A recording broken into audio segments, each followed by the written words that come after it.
welcome to the channel, G17 Collectibles. In today's video we're going to take a look at the Hot Toys Death Trooper from the Mandalorian.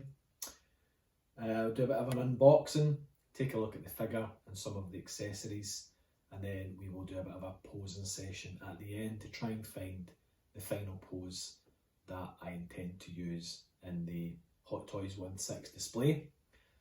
This isn't the first time I've recorded this video. This is the second attempt. The first attempt didn't go so well. The video quality and sound quality was pretty poor, so I've deleted that one and I'm trying this again. If you're a returning subscriber to the channel, thanks very much for subscribing. Support's always appreciated. If you haven't already subscribed, please do so. Check out the back catalogue of videos on the channel. And yeah, subscribe. There'll be videos coming up, at least one every week. Try and do as many as I possibly can. And if you like what I do and what you see today, please do give me the thumbs up. Encouragement and support is always appreciated. So yeah, let's move on to the section. We'll unbox this figure, take a look at what's inside the box, and then we'll move on to posing. Okay, so here we have the box in the usual Star Wars style. We have a picture of the Death Trooper on the front, normal Star Wars logo, and we have this cardboard cigar band going round the top lid. Again, I've said it before and I'll say it again, I really do like this style of box. I think the band around the front gives an added level of detail, which really brings out the box as there's a lot of thought went into it, and it's very artistic. And yeah, it's just a nice package to have a figure in. So you can see this band on the front with a picture of the Death Trooper. On the side we have the Death Trooper logo and the Hot Toys designation, TMS 013. And then we have the Death Trooper on the side here. The good thing about having these different pictures on the box is it does give you an idea of how you can pose the figure. Let's open this up. Now, as I said before, this isn't the first time that I've opened this figure. I did try and do the video before and it was a bit of a failure, so I've deleted it and starting again. So you'll find that when I open the box, some of the plastics have already been taken off. Inside we have a lovely art slip cover protecting the top layer, and you can see 3 Death Troopers here. I really like this image. It's been well put together with the pictures of the 3 Death Troopers, and then obviously some nice photoshopping going on, etc. But that's a really nice top cover. And then below we have the clamshell with the figure. Now, the one thing to note is the Death Trooper doesn't come with a whole lot of additional accessories. You basically have a sidearm, side blaster, small pistol blaster, the rifle blaster and some hands. That's really all you get with the Death Trooper, but that's in keeping with the actual character in the movie. Death Troopers don't tend to have a lot of accessories anyway. So let's get the top clamshell cover off. Remove this piece of plastic. So inside the box you're going to get your blaster pistol, the rifle, the Death Trooper figure itself. You get 3 right hands and 4 left hands, and there's obviously the open palm hands on the figure, and below the figure we have the stand. So let's move that to the side and we'll take each item out. We have the Death Trooper figure himself. It's a really tall figure. You know, I think Death Trooper stood about 6'5" or something, so it's a reasonably taller figure than most. Below that you have the Hot Toys stand. Now, as I've mentioned before in other videos, I really do like these style of stands. You can see it's just a rectangular base which has got a nice depth to it. We have the typical Star Wars chrome nameplate with Death Trooper there.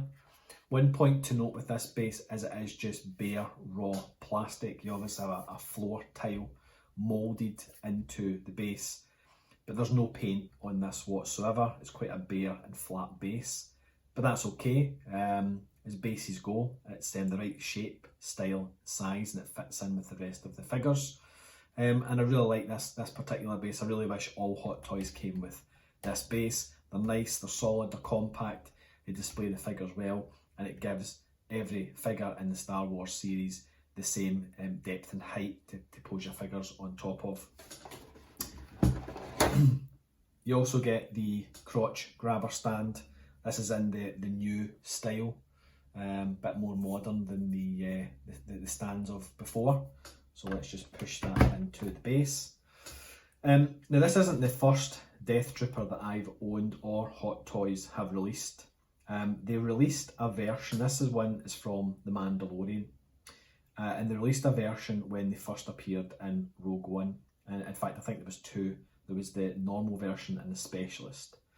And the Specialist had a kind of leather shoulder pauldron coming across, as I remember correctly. I think it's the exact same moulds, exact same figure. If memory serves me correct, now I get rid of the Rogue One, the Rogue One Death Trooper. I only owned it for a good 6 months, and I got rid of it, and I've kind of always regretted getting rid of it. So I was really delighted when I saw the Hot Toys re-releasing this Death Trooper figure. And it looks exactly the same. If memory serves me correct, it's almost the exact same, so it must be the same production, the same moulds that they've used. Also inside the box, as I said before, we get the blaster pistol. Now this is really, really quite nice. Not only is it painted very well, but it's been weathered. So you can see there is some metallic silver kind of scratch work being laid into this, and some wear, some high point wear being brushed on.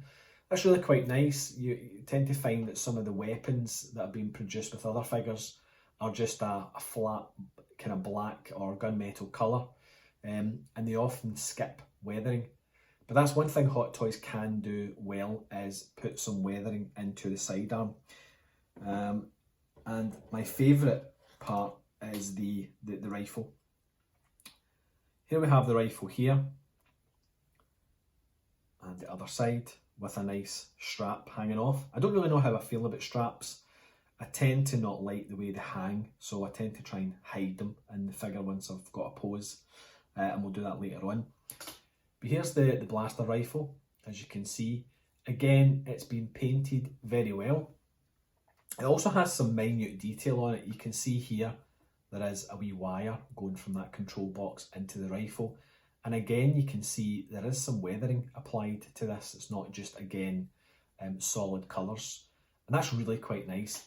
One movable part is the shoulder stock that can pull out and push back in. Quite a fragile piece, so do be careful with that. But overall, that blaster rifle is top notch. As I mentioned, you get a series of hands with the Death Trooper. The open palm hands are already on the figure. You then have closed fist. That's a right hand.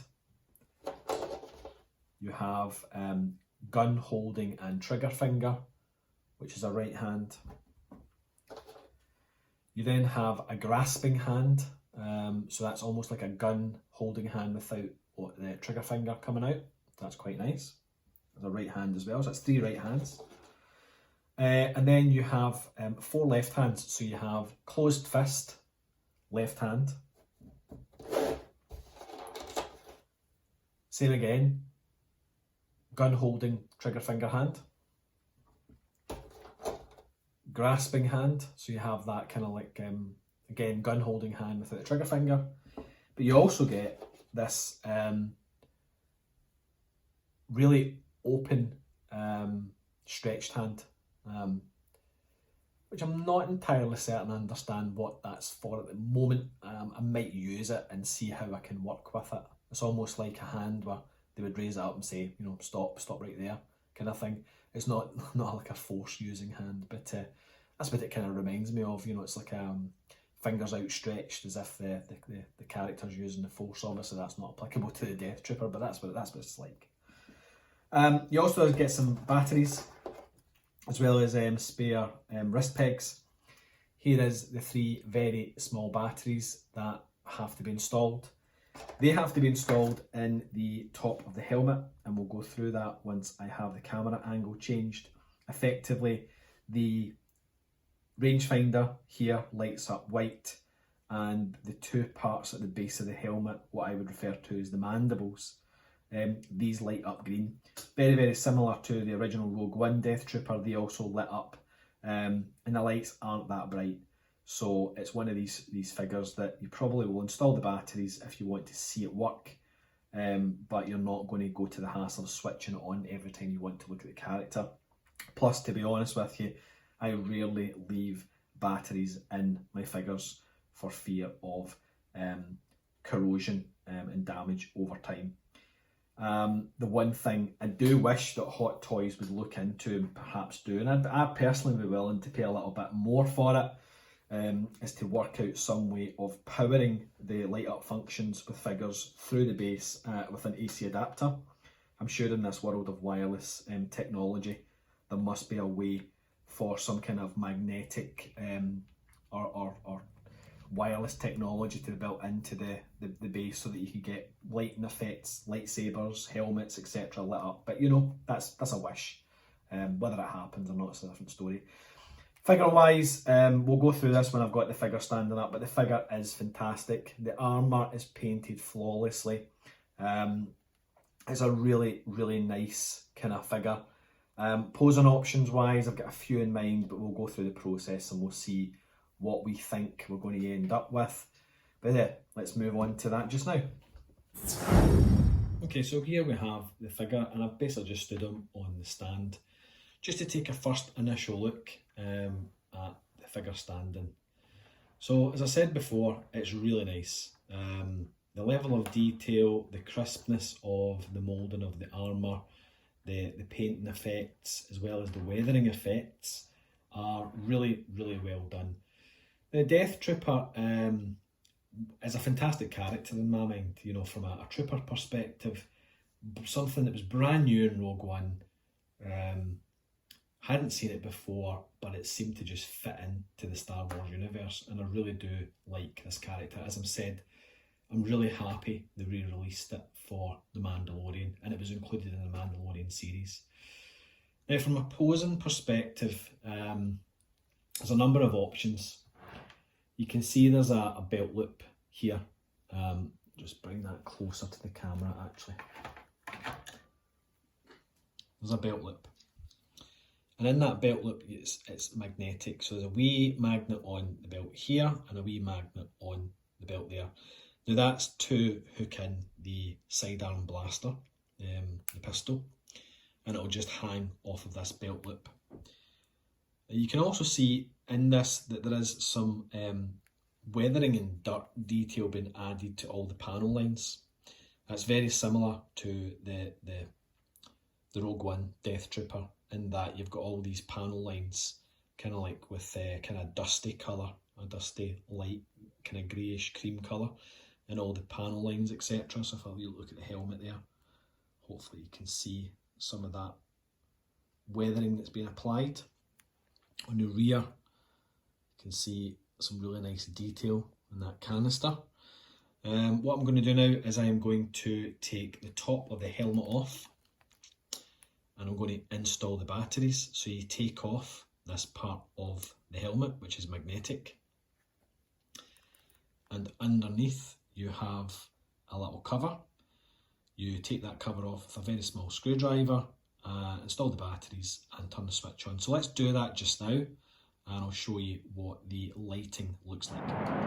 Okay, so that was somewhat fiddly, but it wasn't too bad. You can see I've turned the switch on now. You've got the rangefinder lit up and the two green mandibles. Let's bring the figure closer to the camera so you can get a better view of that. You can see the rangefinder has got quite a nice bright white light in it, but disappointingly the mandibles aren't that lit up in green.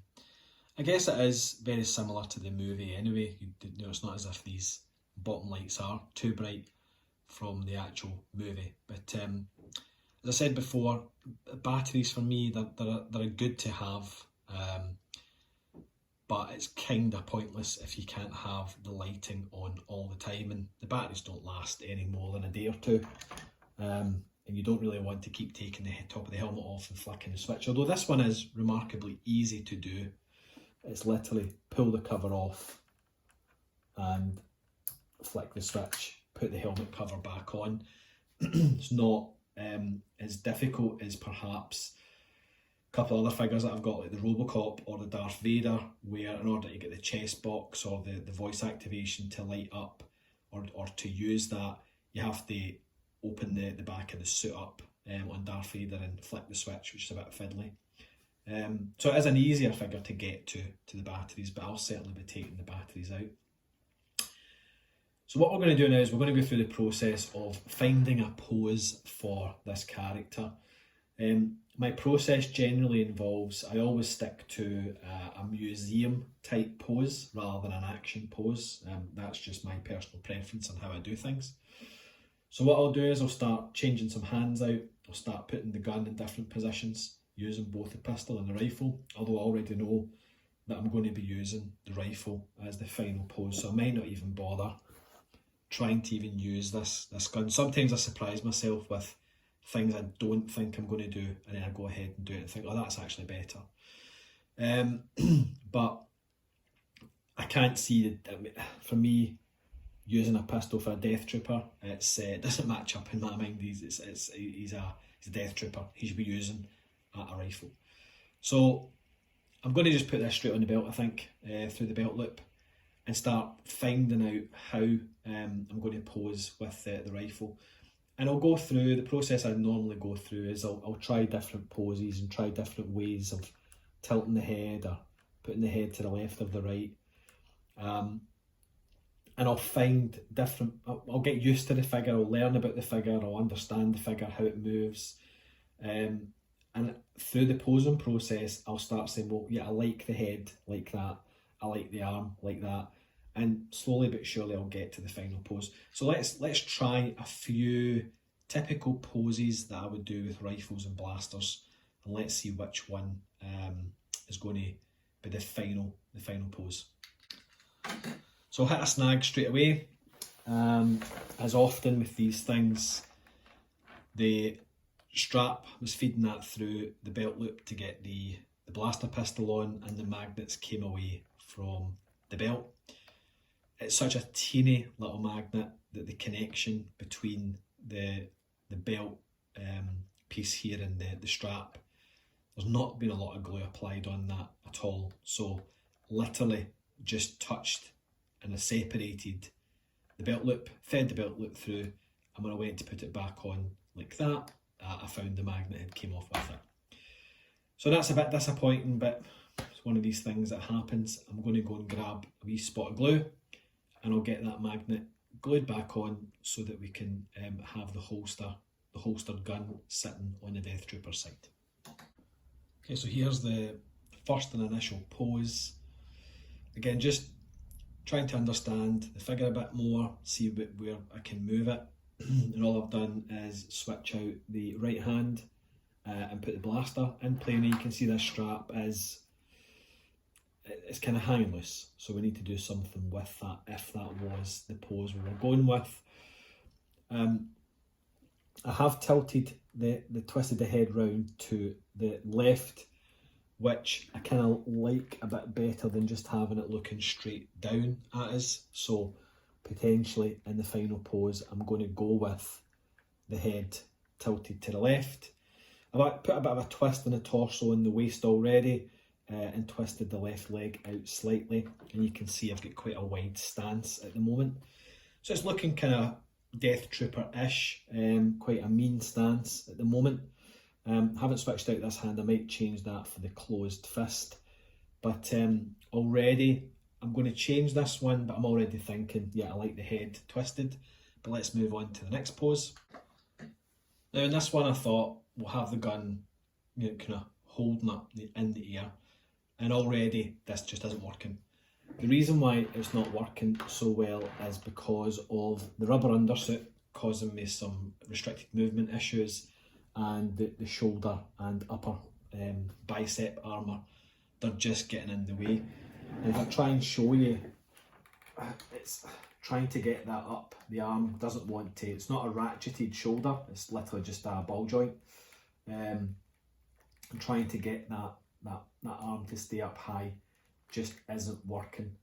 And it's looking a bit unnatural. So I think with the rubber undersuit, I don't want to cause the rubber undersuit too much stress and pressure, too much stress and pressure, for fear of that degrading and ripping. So the gun's not going to, his arm's not going to be holding up the gun in this particular case. It's just not working. So let's try something different. Okay, we're getting closer to what I had in my head before I even opened the box. In this example, I've kept the right gun trigger finger hand in play. I've pushed the right arm back slightly and put a bend of almost 90 degrees in the right arm, so that the rifle is being held against the abdomen area. It's difficult to get that much higher than what it already is just now, and I've literally just left the open palm hand on the left, bent this arm slightly back and up so that the hand can properly cradle the barrel. Now, as I said, this is kind of what I had in my head for the Death Trooper. I've left the head posed off to the left. I've still got the wide stance with one foot, the right foot behind the left. You can see that there. And this is kind of where I wanted the Death Trooper to be. This is, if I go by my memory of both Rogue One and The Mandalorian, this is what a Death Trooper looks like to me. So I think this is more than likely the pose we'll go with. Again, with the rubber undersuit and all the different armour parts, it's hard. You have got some restrictions in the whole movement of the figure, but it's hard to get anything other than what I've shown you, without fear of creating some damage. Let me play about with it and see if I can get something else. So this one, a slight version of the last one, and all I've done is I've lifted the rifle up even higher, so it's now at chest height rather than abdomen height, and it's now pointing upwards rather than downwards. I kind of like this one as well.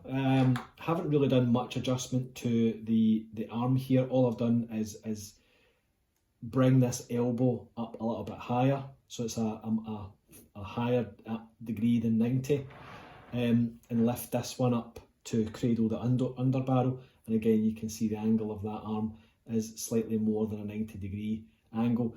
Again, you can see the rubber undersuit kind of bunching up here, and you can see it being stretched on this elbow. So I don't know whether this would be good for the figure longer term.